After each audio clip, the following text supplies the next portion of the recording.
Hello, my pretties, and welcome back to Pretty Jazz Podcast.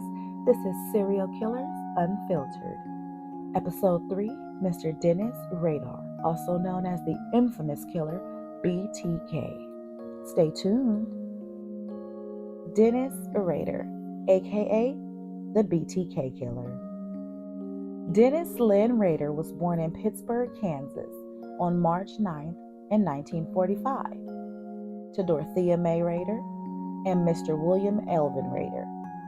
He was the eldest of 4 sons. Dennis grew up in Wichita, Kansas. Both parents worked long hours and paid little attention to their children at home. Dennis later described feeling ignored by his mother, in particular, and resenting her for it. From a young age, Dennis harbored sadistic sexual fantasies about torturing, trapped, and helpless women.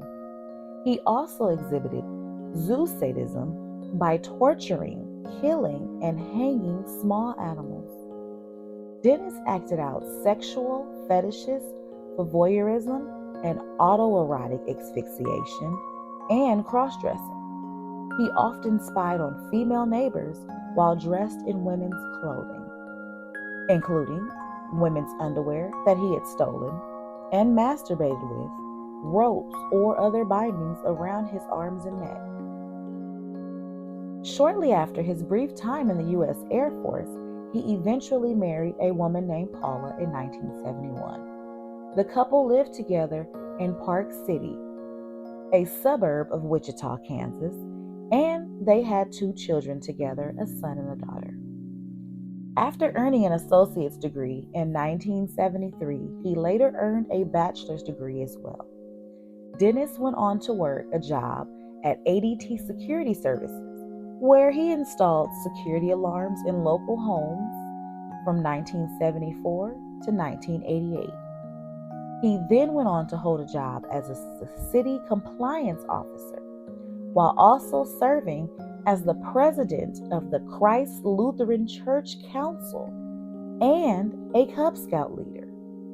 Little did everyone know around him that he was leading a double life. Dennis murdered at least 10 people in Wichita and Park City, Kansas between 1974 and 1991.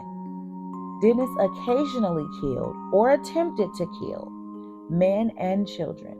He typically targeted women. His victims were often bound, sometimes with objects from their homes, and either suffocated with a plastic bag or manually strangled with a ligature. Years later, during his cooling off periods between murders, Dennis would take pictures of himself wearing women's clothes and a female mask while bound. He later admitted that he was pretending to be his victims as a part of a sexual fantasy.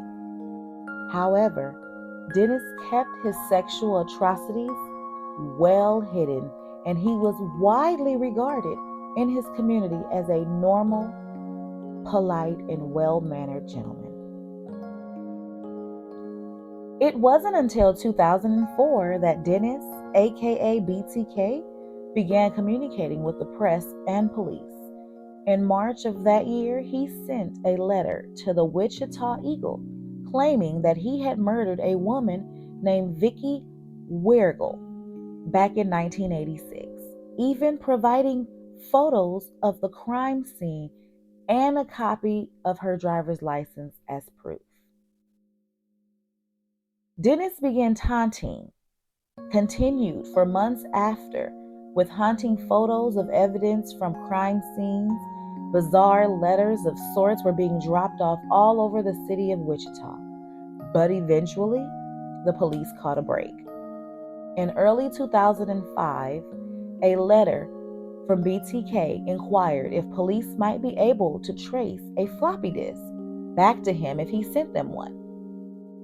In response, Wichita police published an ad in the newspaper claiming that a floppy disk would be untraceable, and thankfully, Dennis believed him. On February 2005, the 16th, Dennis sent the police a purple floppy disk filled with instructions for further communications.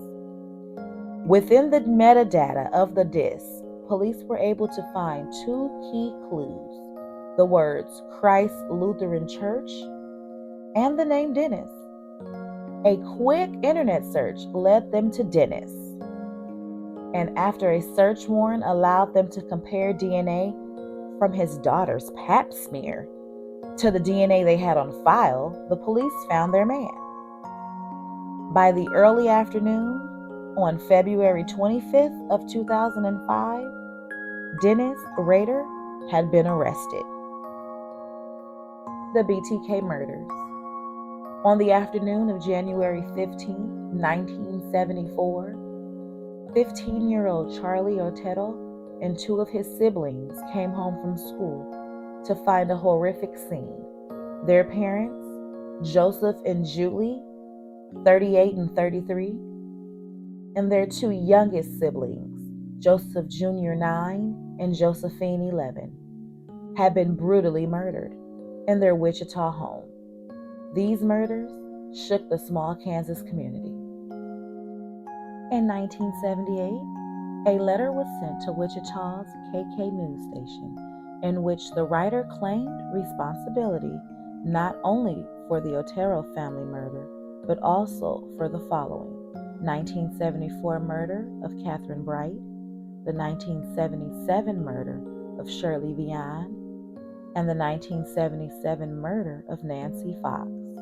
In the letter, the murderer also suggested a nickname for himself, BTK, standing for Bind, Torture, Kill.